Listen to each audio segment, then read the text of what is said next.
안타깝게도 신저가 종목이 속출하고 있는 상황입니다. 그래도 1시간 사이 낙폭이 조금은 줄어들었는데요. 오후장까지 시장 전개가 어떻게 될지, 어떤 재료들을 우리가 꼭 기억하고 대응을 해야 되는지 이야기를 나눠봐야 될 것 같습니다. 오늘은 AJ 인베스트먼트의 이재규 대표, 영일리서치의 최진욱 본부장을 모셨습니다. 안녕하십니까? 안녕하세요. 네, 자 일단 긴급 진단을 좀 해봐야 될 것 같습니다. 낙폭을 줄이고는 있는데 문제는 투심이라고 봐야겠죠. 이게 낙폭을 줄여댄다 하더라도 지난주에 워낙 어려웠고 그 8월에 느꼈던 고통이 한 번 더 있지 않을까라는 우려감으로 연결이 될 수밖에 없는 게 지금 우리의 마음인데요. 이재규 대표님, 네. 9월은 워낙 이 매크로적인 것 말고도 고통의 달이다라는 말이 참 많이 있었잖아요. 좀 소나기를 피해가는 게 맞습니까? 아니면 지금 이 시점에서 전략 어떻게 가져가야 됩니까? 일단 제가 생각했을 때 지금 현금 비중이 많다라고 한다면 저는 매수도 괜찮다라고 보고 있습니다. 네. 다만 이제 대다수의 투자자분들께서 현금 여력이 많지 않을 거라고 생각을 하는데 뭐 우리 방송 계속해서 보셨다면 아시겠지만 저는 이제 중간중간 현금 확보가 좀 필요합니다라는 말씀을 많이 드렸었거든요. 하지만 지금은 어떻게 보면 단기적으로 너무 많이 밀렸기 때문에 굳이 무리한 자금이 아니라고 한다면 저는 조금 버텨보시는 게 어떨까라는 말씀을 드리고 싶습니다. 중요한 것은 여기서 좀 버텨내다가 지수라든지 종목이 좀 반등을 했을 때 그때 현금 확보를 좀 할 필요가 있다고 생각을 하고 있어요. 그래서 지금 시장이 굉장히 어려운 부분이고 시장에 거래 대금이 많이 들어오지 않고 있기 때문에 종목군들이 굉장히 탄력적인 모습을 보이면서 반등을 줄 가능성이 좀 낮지만 그러니까 지금 시장이 최저점이라고 보긴 좀 어려워요. 하지만 우리가 한 달 후에 두 달 후에 본다라고 한다면 현재 구간은 어떻게 보면 매수의 적기였을 가능성이 있다라고 저는 보고 있습니다. 그래서 내가 지금 현금이 많이 남아 있다라고 한다면 저는 그래도 조금씩은 매수의 관점으로 보시는 게 맞다라는 말씀을 드리고 싶고요. 이제 주식 비중이 많다라고 한다면 여기서 가장 중요한 것은 반등이 일단 나오긴 할 겁니다. 근데 그 반등이 나올 때에는 현금을 어느 정도 확보하셔서 그 다음에는 종목 변경을 좀 하시는 게 좋을 것 같아요. 그래서 우리가 너무 틀에 박힌 이야기가 될 수가 있지만 반등 나올 때 현금 확보가 하는 게 현금 확보를 좀 하시는 게 어떨까라는 말씀 드리고 지수가 완전히 저점을 잡았다라는 말씀은 드리기 어렵지만 여기서 지수가 바로 반등이 나온다라는 것은 아니에요. 하지만 현재 가격보다는 종목군들이 좀 더 올라올 가능성이 높다라는 말씀 드리면서 지금은 힘들지만 좀 버텨보자라는 말씀 드리도록 하겠습니다. 힘들지만 조금 버텨보자. 하지만 현금이 있다면 어쩌면 매수의 기회를 잘 포착할 수 있는 구간이긴 하다라는 겁니다. 그러면 이재규 대표님, 혹시 이미 물려있는 건 어떻게 해야 될까요? 일단 방금 전에 말씀드렸던 것처럼 저는 좀 보유하시는 게 맞을 것 같아요. 다만 이게 참 너무 많은 다양한 경우의 수가 있기 때문에 제가 딱 잘라서 말씀드리기가 어려운데 내가 지금 보유하고 있는 기업들이 상반기 때 실적적인 부분에서 피크가 나왔다거나 순전히 테마로 인해서 주가가 많이 올라온 상태라고 한다면 저는 지금도 그 종목군들은 리스크 관리가 필요하다고 보고 있거든요. 하지만 내가 보유하고 있는 종목이 상반기 내내 주가 흐름이 좋지 못했고 실적적인 부분에서 피크아웃이 아직까지 나오지 않고 있다고 한다면 저는 그런 종목군들은 보유입니다. 결국에는 내가 보유하고 있는 종목이 어떤 위치에 있는지가 굉장히 중요할 것 같은데 하반기 때 실적이 개선될 가능성이 높고 상반기 때 시세가 많이 안 나온 기업들 같은 경우는 저는 강홀딩의 의견이고요. 다만 상반기 때 많이 올랐었던 종목군들 이런 종목군들 같은 경우는 경계할 필요가 있다는 말씀 드리겠습니다. 보유자의 영역에서도 조언을 좀 주셨는데요. 한 가지 더 짚어봐야 될 건 수급입니다. 지금 외국인과 기관의 동반 매수가 포착되는 쪽이 바로 중소형 코스닥 쪽이죠. 하지만 코스피는 여전히 외국인과 기관의 매도가 나오고 있습니다. 이렇게 좀 갈리는 모습인데요. 네. 최 본부장님은 뭐 어떤 포인트가 외국인의 수급을 결정하고 있다고 보세요? 일단 지금 시장의 무게중심을 어느 쪽에 두고 있는지가 가장 중요할 것 네. 같아요. 일단 경기 침체에 무게중심을 두고 있는지 아니면 좀 원로의 발언 이후에 지금 시장이 약간의 좀 충격을 받고 있는지 이 두 가지의 지금 무게중심 어느 쪽이 좀 치우쳐 있냐에 따라 가지고 좀 앞으로의 좀 지수 방향성 여부를 좀 우리가 판단을 해볼 수가 있는데 일단 이제 경기 침체 쪽으로 간다고 하게 되면은 실질적인 지수의 레벨은 좀 다운그레이드가 조금 더 이어질 가능성이 높다고 보고 있고요. 다만 이제 원로 쪽에 대한 발언으로 인해 가지고 지금 잠깐의 충격이 이어진다 하게 되면은 일부 오전에 좀 낙폭 이후에 반등 역시도 우리가 기대를 해볼 수가 있습니다. 저는 일단 원로의 발언 쪽으로 조금 더 무게중심을 두고 있는 상황이긴 합니다. 왜냐하면 이제 일단은 애플의 지금 기대감까지도 일단은 좀 들어와 있는 상태이다 보니까 실질적인 이제 AI 핸드폰에 대한 부분들이 있어가지고 이 기대 수급 부분들이 엔비디아 엔비디아 측에 좀 이어졌던 수급이랑 조금 다를 가능성이 좀 높다라고 보고 있는 상황이거든요.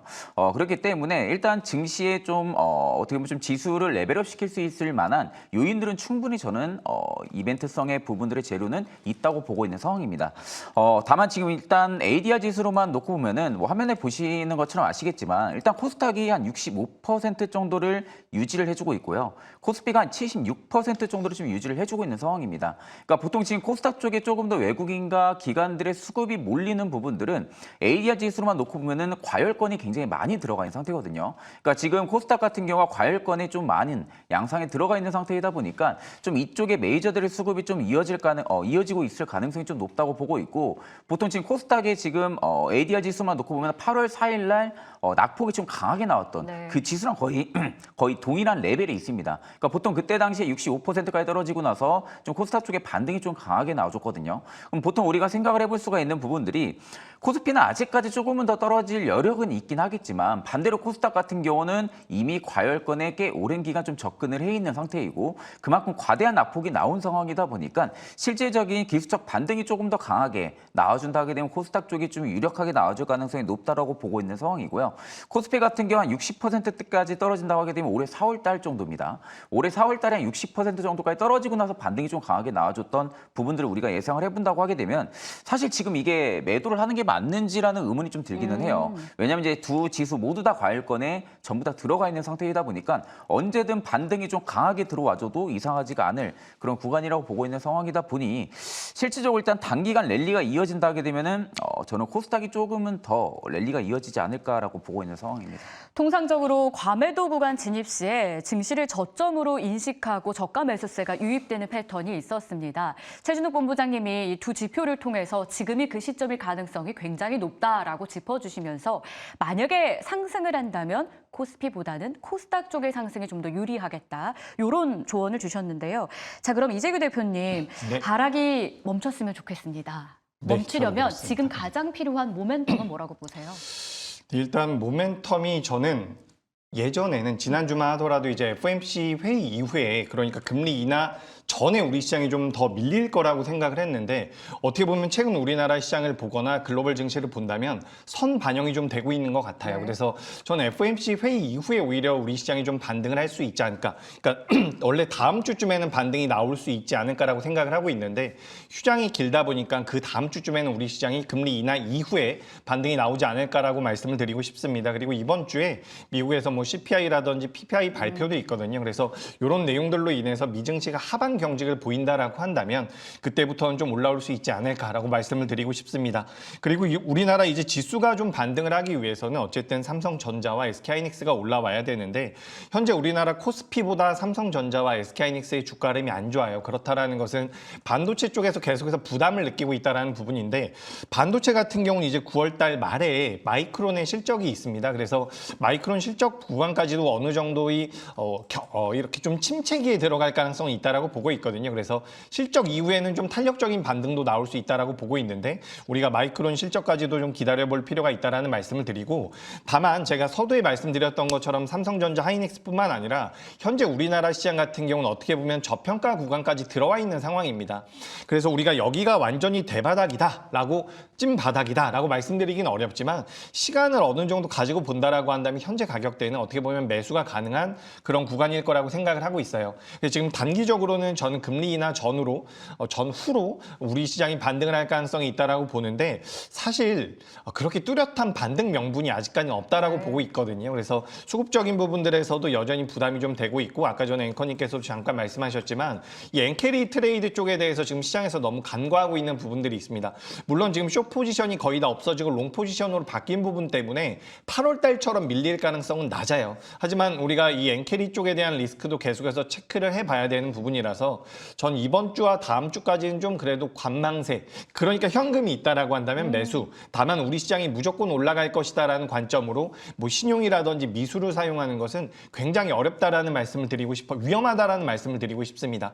그래서 시간을 좀 길게 본다면 저는 지금 매수 기회가 맞지만 무리한 매매는 지금 굉장히 경계할 필요가 있다라는 말씀 드리겠습니다.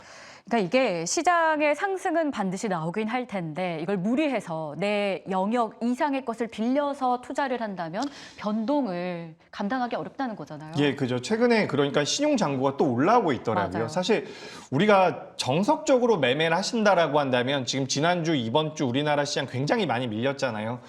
그래서 불안하긴 하지만 놔두면 올라올 가능성이 높거든요. 하지만 지금 정석적인 투자를 하지 않거나 신용이라든지 미수를 사용하거나 많이 올라간 종목군들, 그러니까 테마성으로 올라간 종목군들이나 실적적인 기대감이 없는 기업들을 고점에서 물린 분들 같은 경우는 저는 반등이 나올 경우에는 종목 교체가 반드시 필요하다라고 보고 있어요. 그러니까 우리가 상반기에 시장이 올라갔었던 것과는 조금 다르게 흘러갈 가능성이 높다라고 보고 있기 때문에 경계도 필요하다라는 말씀 드리겠습니다. 지금 저희가 시장을 진단하면서 이와 연계로 전략까지 해보고 있습니다. 이재규 대표님의 전략을 조금 더 못 들은 게 있다면 담아보고 싶은데요. 일단 한 문장으로는 이렇게 남겨주셨어요. 누군가에게는 기회다. 그 누군가는 어떤 종목을 보유하고 있는 사람이거나 현금을 많이 갖고 있는 사람이거나 누굴까요? 네, 그래서 지금 현금이 많은 분들께는 네. 기회가 되지 않을까. 그동안 뭐 주식 투자를 하지 않다가 이제 좀 해볼까 하시는 분들께는 기회가 되지 않을까 싶은데 제가 앞서서 말씀드렸다시피 지금 우리가 상반기 때는 성장성이라든지 수출에 대한 기대감으로 주가가 많이 올랐거든요. 근데 그런 기업들 중에서 이제 피크아웃의 논란이 있는 기업들 같은 경우는 추가적으로 상승하긴 저는 어렵다라고 생각을 하고 있어요. 그래서 단기적으로 반등이 나오면 그 부분에서 현금화가 필요하다라는 말씀을 드리고 있는데 지금 만약에 현금이 풍부하다라고 한다면 최근에 거래가 들어오는 종목군들이 있습니다. 제가 뭐 몇몇 기업들을 좀 말씀을 드려보자면 우리가 정말 시장에서 이야기하지 않았었던 기업 중에서 뭐 GS 리테일 같은 기업들이 있거든요. 우리가 편의점 관련주죠. GS 리테일도 마찬가지고요. 현대백화점 같은 기업도 마찬가지입니다. 그동안 시장에서 정말 부각이 되지 않았었던 기업인데 이마트 같은 경우도 주가가 올라오고 있는 부분들이 있거든요. 그래서 우리가 하반기 때는 지금 상반기 때 강세를 보였었던 종목 말고 이제 거래가 들어오는 종목군들 내에서 좋은 수익이 나올 가능성이 높다라는 거예요. 그래서 저는 지금부터는 어떻게 보면 현금이 있을 경우에 새로운 종목군들에 대한 관심이 필요하다. 물론 업종 자체로 놓고 본다라고 한다면 저는 제약바이오가 여전히 시장에선 가장 강할 가능성이 높다라고 보고 있거든요. 근데 제약바이오의 변동성이 좀 어렵다라고 한다면 저는 그동안 시장에서 관심이 없었던 우리가 방어주라고 이야기도 하는 부분들이 있는데 저는 방어주 쪽에서는 통신주를 제외하고 다른 종목군들이 좀 더 낫지 않을까라고 생각을 하고 있어요. 통신주들 같은 경우는 전 상승의 여력이 좀 적을 거라고 생각을 하고 있거든요. 그렇기 때문에 방어주 중에서도 그동안 많이 못 올랐었던 기업들 저점에서 거래가 들어오는 종목군들 위주로 보시는 게 어떨까라는 의견 드리겠습니다. 이재규 대표의 전략이었습니다. 자, 이어서 최준욱 대표는 이 시점에서 어떤 전략이 가장 합리적이고 우효한 전략이라고 볼까요? 열어보겠습니다. 제한적인 수급, 테마 장세라고 꼽아주셨는데요. 오늘만 본다 하더라도 뭐 비만 치료제가 치고 올라오고 있고요. 네네. 또 캐릭터 관련한 급등세도 포착이 되죠. 미용기기, 재건이나 건설까지 올라오는데요. 좀 볼만한 섹터나 종목이 있을까요? 일단 오늘 딱 움직이는 모습만 봐도 일단 10월에 위고비 상류간다라는 그 기대감 때문에 일단 비만 치료제 쪽에 수급이 좀 강하게 몰리고 있는 부분들. 일단 지금 이제 명절을 또 코앞에 앞두고 있는 상황이다 보니까 실질적으로 이렇게 좀 수급적인 부분들이 좀 제한적일 수밖에 없습니다. 보통 이제 제한적인 수급 내에서는 상반기 때 주도했던 이 반도체 쪽 같은 경우도 일단은 삼성전자 측에 대한 뭐 외국인과 기관의 매도세가 조금 더 진정이 돼야 되고요. 그 진정이 돼야만이 좀 상반기 주도했었던 그 기업들 간에 좀 골고루 순환매가 좀 돌아줄 가능성이 높다라고 보고 있는데 아직까지는 좀 공격적인 매도세가 좀 나와주고 있는 상황이죠. 그러다 보면 결국에는 이제 이 수급들이 어느 쪽으로 이동을 해주냐라고 놓고 본다고 하게 되면은 제한적인 수급 내에서는 테마 장세로 계속 좀 유지가 될 가능성이 좀 높지 않을까 보고 있는 상황입니다. 특히 오늘도 뭐 제약바이오 쪽에 대한 전체적인 섹터 수익률을 올려주고 있는 부분들에 한몫을 하고 있는 건 비만 치료제거든요. 보통 이제 비만 치료제 쪽에 대한 주도 랠리가 지금은 좀 이어지고 있는 상황이다 보니까 제약바이오 쪽의 전체적인 종목에 대한 사이클이 조금씩 순환매가 좀 돌아주고 있는 양상이라고 보고 있는 상황이고 사실 지금 시점에서는 이제 포트에 대한 변화를 만약에 준다고 하게 되면은 저는 일단은 좀 경기 방어주 쪽으로 조금 이동해 주는 게 맞다고 봅니다. 일단은 지금 시장에 계속 타겟팅으로 빠지고 있는 부분들은 경기 침체라는 키워드가 일단은 잡혀 있는 상황이다 보니까 일단 경기 방어주 쪽에 대한 부분들의 수급이 일단 이동을 해줄 가능성이 좀 높다라고 보고 있고요. 뭐 앞전에 이제 이재규 대표님 말씀하신 것처럼 뭐 GS 리테일이라든지 그리고 이제 편의점 관련주나 뭐 백화점 이런 쪽에 좀 경기 방어주 쪽에 대한 부분들이 일단 실질적인 수급이 좀 이어질 가능성도 저는 좀 있다라고 보고 있는 상황입니다.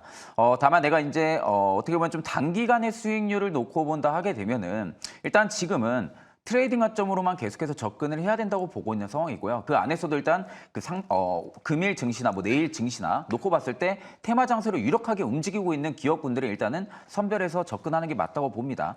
그 외적으로 일단 뭐 상반기 때 좀 주도했었던 뭐 기업들 같은 경우가 이제는 하반기 때는 뭐 올라갈 여력이 없냐라고 놓고 본다고 하게 되면은 저는 또 그 정반대라고 보고 있는 상황이거든요. 뭐 아직까지는 저도 반도체 쪽에 뭐 피크아웃, 화장품 쪽에 피크아웃 이야기는 굉장히 많이 나왔죠.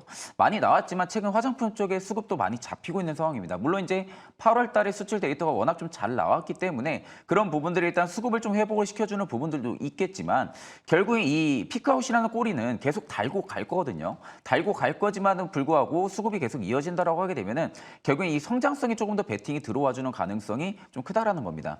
그럼 결국 이제 반도체 쪽도 결국 우리가 이제 놓고 본다 하게 되면은 앞전 상승 사이클랑 조금 다른 부분들 Q하고 P가 같이 안 올라온 부분들이죠. Q는 좀 줄어드는데 P가 일단은 올라와주면서 상승 사이클이 일단 좀 들어와준 그런 격들만 놓고 본다 하게 되면은 실제적으로 저는 주도주 쪽에 지금 매도를 뭐 공격적으로 진행을 하고 경기 방어주 쪽으로 좀 이동을 해주기보다는 내가 일부 가지고 있는 주도주 쪽은 일단 홀딩을 하는 게 맞다고 보고 있고요.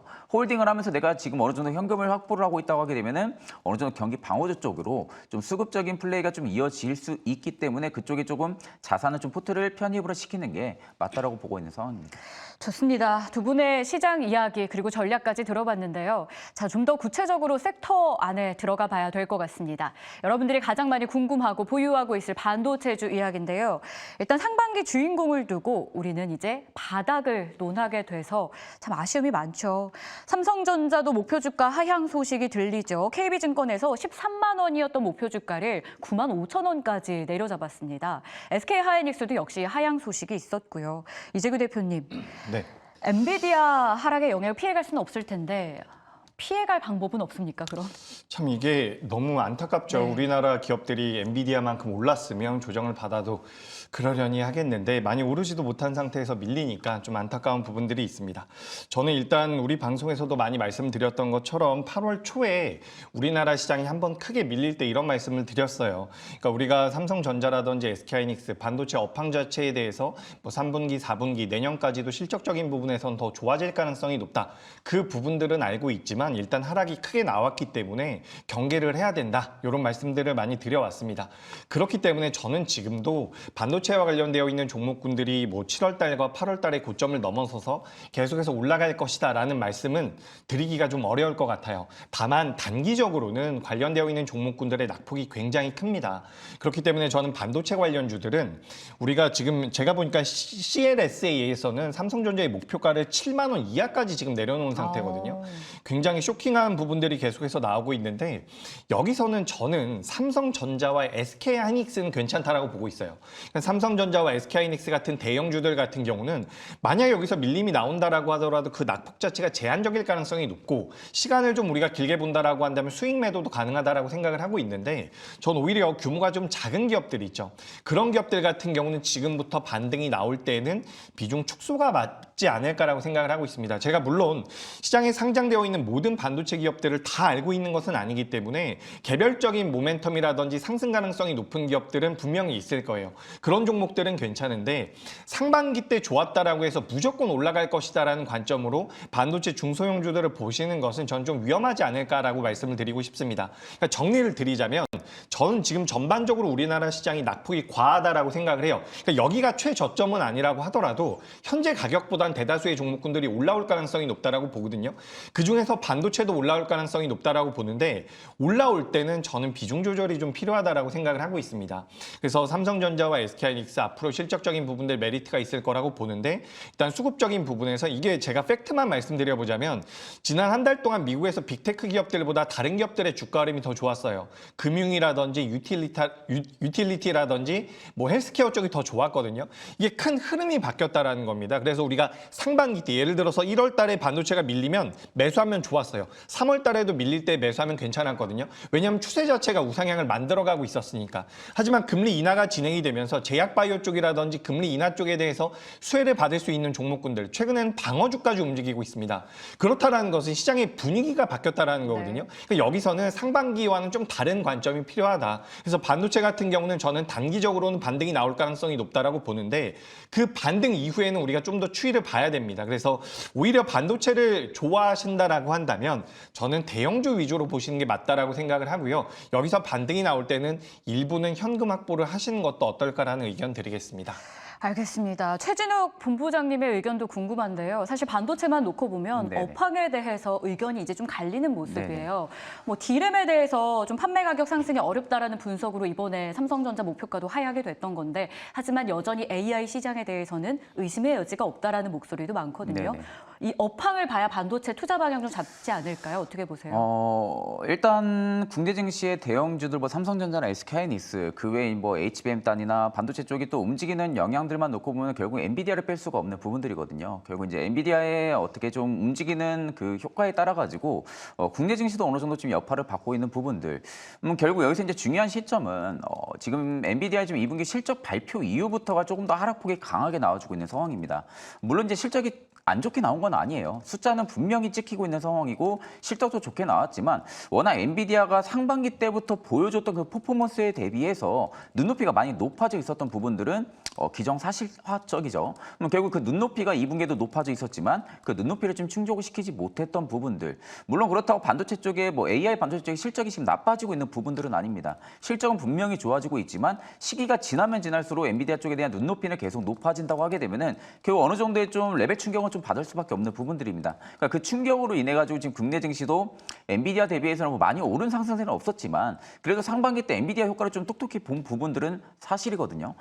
그렇기 때문에 좀 국내 증시 쪽에 좀 반도체 기업들이 일부 공격적인 매도세를 좀 받고 있는 부분들이긴 한데 일단 이제 여기서 중요한 시점은 블랙일 생산 지원 부분들이 인정을 한 부분들이나 마찬가지죠. 근데 그 앞전에 블랙일 생산 지원에 대한 부분들을 이슈 발언을 하기 전부터 로빈에 대한 이야기도 굉장히 많이 했었습니다. 그러니까 엔비디아 측에서 말했던 것은 지금 블랙일로 이동을 시켜주는데도 불구하고 블랙일이 정확하게 완성이 안 됐는데 로빈까지 이야기를 했던 부분들이죠. 그럼 당연히 시장 투자 참여자들은 환호를 할 수밖에 없고 기대를 할 수밖에 없었던 그러니까 그런 기대감이 일단은 심어져 있는 상황에서 블랙일에 대한 부분들을 인정한 부분들, 생산의 지연에 대한 부분들이 있어서 인정을 했기 때문에 그런 부분들이 조금 더 투심을 과도하게 낙폭을 시키는 부분이라고 생각은 하고 있는 부분들입니다.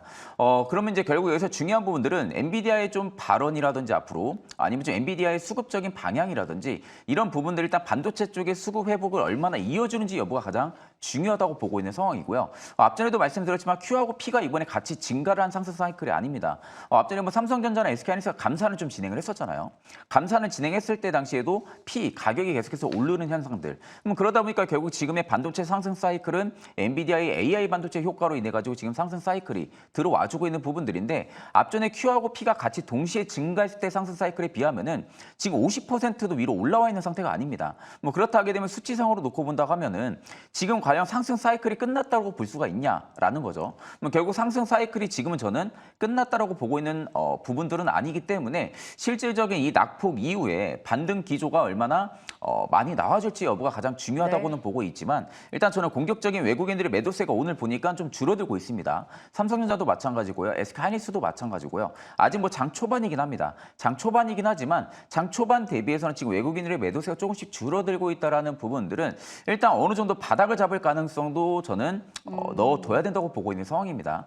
그렇기 때문에 일단 뭐 AI 버블론에 대한 부분들 타격을 많이 받은 상황이죠. 그럼 결국 이 이슈로 계속해서 타격을 줄 수는 없는 부분들이기 때문에 저는 사실 지금 반도체를 매도하는 게 맞나 싶습니다. 솔직한 말로. 아직까지 뭐 매도를 하려고 하게 되면은 저는 고가 부근에서 매도를 하는 게 맞았다고 보고 있고요. 지금까지 끌고 가고 있는데 워낙 무서운 부분들, 떨어지는 부분들이 무서워서 매도를 해야 된다라고 생각을 하기에는 저는 지금 시점은 아니라고 보고 있는 상황입니다. 네, 반도체에 대한 의견을 주셨는데 무엇보다 수급의 향방을 잘 체크해야 된다라고 하십니다. 지난 5거래일 동안요, 그러니까 지난주 일주일인데 외국인이 증시 이탈한 그 물량이 2조 원이 넘었다라고 해요. 그중에서 반도체 집중 매도 물량이 나왔다는 거고요. 근데 또 이번 주의 흐름을 보면 매도 물량을 줄여내고 있다라는 포인트가 포착되고 있어서 앞으로 외국인이 반도체를 매수하는지 매도하는지 여부, 방향을 저희가 잘 지켜봐야 될 것 같습니다.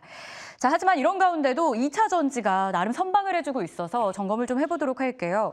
LG에너지솔루션이 이런 가운데 반등에 성공을 하면 현재 1% 넘게 오르고 있고요. 삼성 SDI, SK이노베이션, 그러니까 3대 기업이 일단 빨간불을 켜주고 있습니다. 하지만 그 가운데서도 신저가를 기록하는 에코프로 그룹주 어떻게 판단을 해야 될까요? 이재규 대표님, 일단 올라가는 LG엔솔부터 한번 볼까요?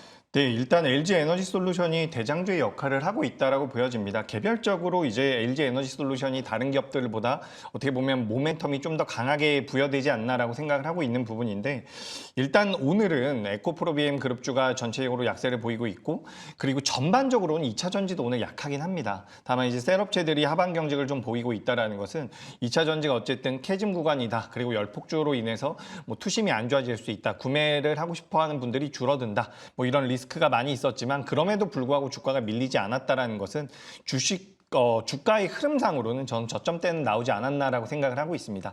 다만 이제 여기서 추가적으로 상승을 하기 위해서는 무언가 추가적으로 이제 긍정적인 내용들이 좀 나와줘야겠죠.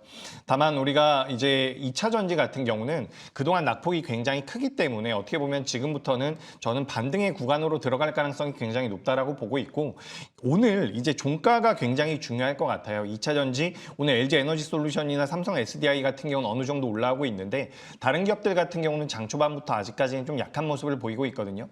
근데 만약에 오늘 종가 기준으로 다른 2차 전지 관련주들, 예를 들어가지고 뭐 LNF라든지 에코프로 그룹주들이 아래 꼬리를 좀 달아준다라고 한다면 전 2차 전지 같은 경우는 오히려 좀 더 긍정적인 주가 흐름을 계속해서 이어갈 수 있지 않을까라고 생각을 하고 있습니다. 지금 우리 시장에 들어오고 있는 거래 대금이 굉장히 적다라는 말씀을 많이 드리는데, 지금 우리가 9월 중순에서 9월 말, 10월 초까지도 글로벌 증시에서 거래 대금이 줄어들 만한 몇 가지 이벤트들이 있어요. 뭐 S&P에서 미국에서도 법인세를 납부해야 된다는 부분들이 있고요. 뭐 유대교 쪽에서 이제 신년 행사, 신년 기간으로 들어가기 때문에 우리나라와는 굉장히 다르죠. 그래서 9월 말에서 10월 초쯤에는 유대교 쪽의 자금이 우리나라 시장에 들어오지 않을 가능성이 높습니다. 그렇다라는 것은 거래대금이 많이 줄어든다라는 것이고, 거래대금이 줄어든다라는 것은 반도체와 2차 전지가 다 갈 수는 없다라는 뜻이거든요. 그렇기 때문에 저는 일단 두 섹터 모두 다 저점대 잡고서 반등은 일단 줄 가능성이 높은데, 연속성을 고려해 본다라고 한다면 전 2차 전지가 좀 더 낫지 않을까라고 생각을 하고 있어요. 그러니까 주가가 많이 올라간 기업들보다 전 저점대에서 올라가는 기업들, 저도 이제 상반기 때는 올라가는 종목들 굉장히 선호한다, 이렇게 말씀 많이 드렸는데, 무언가 지금 시장의 흐름이 바뀌고 있기 때문에 전 저점대에서 반등이 나오고 있는 2차 전지, 뭐 업종별로 종목군별로 좀 다른 흐름이 나오고 있지만 긍정적인 말씀 드리고, 우리가 처음에 뭐 열폭주 관련돼서 주가 흐름이 시작됐죠. 그다음에 전고체 관련주들, 전구체 관련주들, 네. 그리고 셀 업체들까지 변동성 나오고 있는데, 전 2차 전지 같은 경우는 좀 눈여겨보시고 긍정적인 흐름이 좀 더 이어질 수 있지 않을까라는 의견 드리도록 하겠습니다. 네, 공통적으로 말씀해 주시는 게 어떤 섹터건 저점에서 좀 올라오는 종목을 보자. 네. 상반기에 핫했던 쪽보다는 지금 이제 올라갈 여력이 많은 쪽을 보자는 건데 너무 짓궂습니까? 에코프로도 사실 저점에 있는 것 같아서요. 그죠. 에코프로도 이제 제가 아까 전에 잠깐 말씀드렸던 것처럼 네. 오늘 종가가 굉장히 중요할 것 같아요. 그걸 꼭 보자. 오늘 만약에 반등을 준다라고 한다면 저는 이제 에코프로 그룹주들 같은 경우도 저점이 나올 가능성이 높다라고 보고 있거든요. 오늘 보시면 LNF 같은 경우도 저점입니다. 네. 그러니까 이 기업들이 제가 좀 냉정하게 어떻게 보면 좀 가슴이 아플 수가 있는데, 이 기업들이 이제 개인 투자자분들께서 가장 선호하셨던 종목군들이에요. 오히려 뭐 다른 기업들은 주가가 좀 올라온 기업들도 있거든요. 근데 이런 기업들 같은 경우는 어쨌든 개인 투자자분들이 많이 보유하셨기 때문에 물량 부분에서 약간 무거움이 있지 않나라고 생각이 되고, 아무래도 지난주 후반부터 미증시 밀렸고, 그에 따라서 이제 개인 투자자분들의 투심이 워낙 안 좋다 보니까 물량들이 좀 더 나오는 것 같습니다. 그래도 저는 2차 전지는 현재 가격대라고 한다면 그래도 매수해볼 만하지 않을까, 이렇게 의견 드리겠습니다. 최진욱 본부장의 의견은 좀 어떠세요? 2차 전지 지금 사볼 만한 자리 맞습니까? 저는 뭐 저번 주부터 계속 이제 매도 네. 의견을 계속 좀 들으고 있는 부분들인데, 사실 지금 2차 전지가 오르는 건 딱 하나예요. 반도체가 빠지니까. 반도체가 일단 빠지니까 그 투십이 2차 네. 전지로 이동을 해주는 겁니다. 그러니까 지금 핑퐁 현상은 계속 이어지고 있다라는 부분들. 그럼 결국 반도체 쪽은 앞전에도 말씀드렸지만 만약에 낙폭이 과도하다고 싶어가지고 반도체 쪽에 투심이 몰리게 된다 하게 되면은 2차 전지 조정은 자연스럽게 나올 수밖에 저는 없다고 봅니다. 왜냐하면 지금 업황이 돌아서고 있는 부분들이 아니거든요. 그러니까 업황이 돌아서면서 2차 전지에 지금 투심이 회복이 되고 있는 부분들이 아니라 열 진단 시장에 대한 이야기, 그 전기차 화재 이런 부분들이 일단 정부 정책에 대한 이슈 부분들도 이어지고 전고체 쪽에 대한 부분들의 수급 플레이가 조금 더 2차 전지의 투심을 회복을 시켜주고 있다라고 보고 있는데 사실 에코프로 그룹주도 지금까지 계속 좀 빠지는 부분들이 있어서 저는 지금 바닥이라고 생각을 하고 매수를 하기보다는요. 리튬 가격이 계속 빠지고 있습니다. 지금 오늘도 보니까 리튬 가격이 또 빠지고 있는 부분들이거든요. 일단 리튬 가격이 빠지게 되면은 양극재 기업들의 실적 회복이 되기가 어렵습니다. 그러면 결국 주가는 실적을 따라서 이동을 시켜준다고 하게 되면은 실질적인 지금 2차 전지가 움직이는 모멘텀은 단순히 바닥에 대한 투심 기대 모멘텀, 뭐 모멘텀이라고 보기도 그렇죠. 일단 재료, 투심이 회복이 되고 있는 부분들, 이런 기대감들이 일단 지금 복합적인 요인으로 2차 전지 쪽에 지금 몰리고 있는 부분들인데 이게 결국에 2차 전지 쪽의 실적이 앞으로 좋아질 것이다. 그리고 지금 바닥이다라고 생각을 해서 매수에 대한 물량이 지금 들어와주는 부분들이라고 놓기보다는 사실 저는 좀 반도체 쪽에 대한 조정이 조금 더 크지 않을 거라고 봐요. 반도체 조정이 워낙 좀 크게 나와주고 있다 보니까 이 수급이 결국에는 투자를 해야 되는 상황이잖아요. 투자를 해야 되는 상황에서는 2차 전지 쪽에 조금 더 투심이 회복을 시켜주고 있는 부분들. 또 배터리셀 3사가 생각보다 추세를 잘 유지를 해주고 있는 상황입니다. 유지를 해주고 있지만 앞전보다 지금 전체 배터리셀 3사를 놓고 본다 하게 되면은 추세가 지금 조금씩 아래로 내려와주고 있는 상황이거든요. 그러니까 공격적인 상승 추세가 지금은 조금씩 깨지면서 어느 정도 지금 옆으로 보합권의 움직임을 나타내주고 있기 때문에 조금은 이제 2차 전지 쪽에 투심이 좀 빠질 가능성도 우리가 염두를 해둬야 된다는 거죠. 그렇기 때문에 저번 주부터 계속 좀 매도 의견을 드렸던 부분들이고 실질적인 지금 2차 전지가 업황에 대한 반전 트리거 역할을 해줄 만한 이슈가 나오기 전까지는 저는 2차 전지의 이 추세적인 반등이 그렇게 강하진 않을 거라고 보고 있는 상황입니다. 그렇기 때문에 일단은 양극재 쪽이 지금 계속해서 빠진다라는 부분들은 우리가 조금 알아둬야 되는 부분들. 그럼 결국 2차 전지 쪽의 투심이 지금 계속해서 잡혀 있다고 하게 되면은 전고체 쪽이 조금 더 집중 투자를 하는 게 맞다고 봅니다. 왜냐하면 지금은 양극재 기업을 매수할 만한 그런 구간은 아니라고 보고 있거든요. 리튬 가격이 정확하게 바닥을 잡고 뭐 단기 상승 랠리에 들어온다든지 아니면 좀 횡보를 한다든지 이런 부분들이 우리가 포착을 한다고 하게 되면 양극재를 좀 줄 기회가 될 수는 있겠지만 아직까지는 추세상으로 볼 때 리튬 가격이 조금 더 많이 빠지고 있는 부분들로 보여지고 있기 때문에 양극재보다는 그래도 전고체 쪽에 대한 투자에 대한 매매 전략이 좀 맞지 않을까 그렇게 보고 있는 상황입니다. 그러니까 2차 전지 큰 그림에서는 매도 의견은 여전한 네. 상황이지만 만약에 관심이 있으시다면 양극재 쪽은 니켈이나 구리 가격 상승을 좀 봐야 될 것 같고요.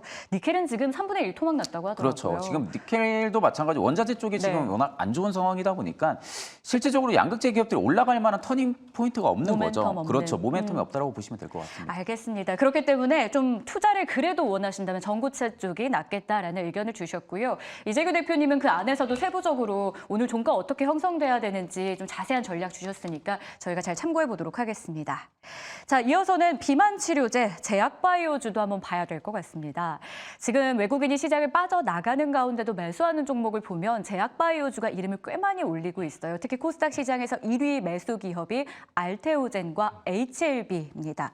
의미를 좀 둬도 될까요? 일단 이번 주에 미국 생물보안법에 대한 포결 절차가 들어가기 때문에 이런 모멘텀도 있고요. 위고비 모멘텀도 있어요. 간략하게 제약바이오 전략 주시죠, 대표님. 네, 저는 제약바이오는 긍정적인 말씀 드리고 싶습니다. 그래서 오늘 장 초반부터 위고비와 관련돼서 뭐 블루엠텍이라든지 비만과 관련되어 있는 종목군들의 변동성이 굉장히 크게 나왔는데 다른 기업들 같은 경우도 지금 상대적으로 주가 흐름이 굉장히 저는 견고하다라고 보고 있어요. 그래서 우리가 바이오 같은 경우는 저는 계속해서 보시는 게 어떨까라는 말씀을 드리고 싶고요. 지금 뭐 알테오젠이라든지 그동안 시장에서 강세를 보였었던 종목 제약바이오 쪽에서는 여전히 저는 메리트 있는 가격대가 계속해서 들어오고 있다라고 보고 있습니다. 제가 이제 오늘도 우리 방송에서 많이 말씀드렸었던 부분이 상반기와 좀 다르다라는 말씀을 드리고 있는데 지금 이렇게 말씀드린 지가 벌써 2달 정도가 된 것 같아요. 금리 인하 쪽에 대해서 수혜를 받을 수 있는 종목군들을 보셔야 된다라는 말씀을 드리고 있거든요. 그래서 대표적으로 제약바이오를 말씀드렸었던 부분이고 그 외의 종목군들도 지금 주가 흐름이 견고하게 나오고 있다라고 저는 생각을 하고 있습니다. 거기다가 추가적으로 최근에는 이제 방어주까지 자금이 들어오고 있는 부분이라서 금리 인하와 그리고 방어주 쪽의 성격을 가지고 있는 기업들을 좀 보실 필요가 있다라는 말씀드리고 전 제약바이오 같은 경우는 비만 쪽이 아니더라도 충분히 재차 상승할 만한 여력이 있다라고 보고 있기 때문에 금리 인하 쪽에 대한 수혜를 가장 크게 받을 수 있다. 라는 관점에서 제약바이오는 여전히 메리트 있다라는 말씀 드리겠습니다. 아무도 보지 않을 때 금리 인하 기대감 높은 종목들이 치고 올라올 것입니다라고 조언한 게 이재규 대표였습니다. 지금도 제약바이오는 그런 관점에서 매력이 있다라는 점, 그리고 비만 치료 말고도 제약바이오 전체를 좀 돌아볼 필요 있다라는 의견입니다. 최진욱 대표님도 한번 들어볼게요. 생물보안법이 정말로 통과된다면 저희가 눈여겨볼 만한 국내 기업이 있습니까? 일단 가장 첫 번째 삼성바이오로직스를 봐야 된다고 보고 네. 있고요. 두 번째로 이제 바이넥스 정도, 그리고 ST팜 정도는 좀 지켜볼 필요성이 있다고 보는데, 사실 이제 생물보안법에 대한 표결이 시작이 된다라는 부분들이 전반적인 이제 바이오 쪽의 투심을 조금 더 회복시켜주는 부분들도 맞고요. 일단 지금 바이오 쪽은 이제 앞전과는 조금 다른 성격들을 많이 가지고 있죠. 이제는 뭐 기술 수출에 대한 부분들, 그로 인한 좀 실적 성장, 금리 인하에 대한 수혜, 이런 부분들 복합적인 요인들, 신약 모멘텀까지 놓고 본다 하게 되면은 일단 제약바이오는 충분히 저는 빠질 때는 계속해서 관심을 가질 필요가 있다라고 보고 있는 상황이고요. 일단 생물보안법에 대한 부분들이 연내 통과를 해준다라고 하게 되면은 실제로 중국의 이제 우시바이오로직스의 부분들이 지금 점유율이 만약 줄어든다 하게 되면 결국 이제 미국 입장에서는 국내 기업들하고 손을 잡을 수밖에 없는 상황이죠. 그럼 중국 쪽에 대한 부분들이 점유율이 조금씩 내려간다고 하게 되면은 국내에서 상대적으로 좀 수혜를 받을 수가 있는 게 바이넥스랑 또 삼성바이오로직스 이런 쪽이 좀 대표적인 좀 수혜를 받을 수 있다라고 보고 있는 상황이고, 지금 삼성바이오로직스가 움직이는 흐름만 놓고 봐도 지금 고가 레벨이라고 이제 결국 어떻게 보면 좀 주가에 부담을 좀 줄 만한 위치 구간인 건 맞습니다. 그럼에도 불구하고 일단 외국인들의 수급이 계속 좀 복합적으로 이어지고 있다라는 부분들은 상대적으로 좀 생물보안법에 대한 수혜도 충분히 기대를 해주고 있다라고 볼 수가 있는 부분들이고요. 이미 지금 4공장에 대한 가동률도 많이 올라가 있는 상태고 5공장에 대한 모멘텀까지도 일단 있는 상황이다 보니 삼성바이오로직스가 일단 저는 가장 탑픽이라고 보고 있는 상황입니다. 좋습니다. 바이오에 대해서 이야기를 해봤고요. 생물보안법 안에서도 눈여겨봐야 되는 국내 종목까지 정리를 도와주셨습니다. 자, 그러면 이 시점에서 최진욱 본부장의 공략 종목은 무엇인지도 들어봐야 될 것 같은데요. 테마 장세가 이어질 것이다라고 앞서 전망을 좀 하셨잖아요. 네네. 어떤 종목 가져오셨을까요? 일단 저는 화장품 쪽에 좀 가지고 왔어요. 일단 이제 피크아웃에 대한 이야기 계속 나오고 있는 상황이긴 하지만 수출 데이터가 계속 좀 보여주고 있는 부분들은 견조한 좀 데이터가 계속해서 좀 잘 나와주고 있다라는 거. 그리고 최근 1, 2개월 정도의 좀 화장품 쪽에 조정이 좀 나와준 상황입니다. 조정이 나와준 상황에서 지금 추세를 전환을 시켜주고 있는 부분들이 대부분 기업들이 나타나고 있는 상황이다 보니까 화장품 쪽에 대한 좀 기대적인 투심은 좀 살아날 가능성이 높다고 보고 있고요. 일단 리드샷으로 좀 상반기 때 실적이 호전이 좀 많이 되어 있는 상태고 하반기 때 오히려 좀 북미 수요에 대한 부분들이 얼마나 좀 회복을 시켜주는지 이런 부분을 일단 투자 포인트로 잡을 수가 있는데, 일단 지금 ENC라는 기업을 이번에 좀 자회사로 편입을 시키면서 리드샷에 대한 부분들 수직 계열화를 구축을 시켜놓은 상황입니다. 수직 계열화를 구축을 시켜놨기 때문에 VT의 좀 상승 레벨 부분들은 좀 하반기에도 좀 이어질 가능성이 높지 않을까라는 관점으로 좀 추천을 해드리고요. 일단 목표가 같은 경우는 저는 한 지금 34,500원대, 34,000원 이 구간이 지금 갭이 좀 있는 상황이다 보니까 여기까지 일단 좀 올라줄 가능성이 좀 높다라고 보고 있는 상황이고요. 손절가 같은 경우 제가 28,000원으로 제시를 해드리겠습니다. 최진욱 본부장의 공략주는 VT. 자, 그러면 이재규 대표는 어떤 종목 가지고 왔을지 보겠습니다. 대한항공 준비해 오셨는데요. 좀 아쉬운 게 주가가 상방과 하방이 막힌 채 박스권이 1년째 이어지고 있어요. 네. 이번에 좀 돌파할 수 있을까요? 네, 대한항공 같은 경우는 뭐 현재 이 매크로적인 상황이 이어진다라고 한다면 주가 상승이 나올 가능성이 높다라는 말씀을 드리고 싶습니다. 대한항공은 뭐 금리 인하에 대한 수혜도 받을 수가 있고요. 그리고 달러 강세 쪽에, 특히 이제 달러 강세가 아니죠. 원화 강세 쪽에 대한 수혜를 받을 수가 있습니다. 원화 강세 쪽에 대한 수혜를 받을 수가 있고요. 그리고 유가가 계속해서 하락하고 있는 부분들에서 동시다발적으로 좀 수혜를 받을 수 있지 않을까라고 생각이 돼서 준비를 해봤고요. 글로벌 이제 대형 국적기 항공사들의 PER이 평균적으로 7.6배 정도가 된다라고 해요. 그래서 우리가 그런 부분들을 고려해 봤을 때 대한항공 같은 경우는 지금부터 좀 안정적인 주가름이 나올 수 있지 않을까라고 생각이 돼서 말씀을 드립니다. 목표가는 26,000원이고요. 손절가는 2만 원인데 오늘 제가 뭐 좋게 말씀드린 섹터도 있고 안 좋게 말씀드린 섹터도 있는데 공통적으로는 전 일단 반등은 좀 더 나올 가능성이 높다. 그 다음에 우리가 종목 변경이라든지 교체가 필요하지 않을까 이렇게 좀 말씀드려 보도록 하겠습니다. 참 든든한 조언들이 이 시간을 통해 이어졌습니다. 여러분께 도움되셨길 바라면서 자, 계속되는 시간은 수급의 향방입니다. 어떤 종목들이 매매되고 있는지 김유정 아나운서 통해 자세히 알아보시죠.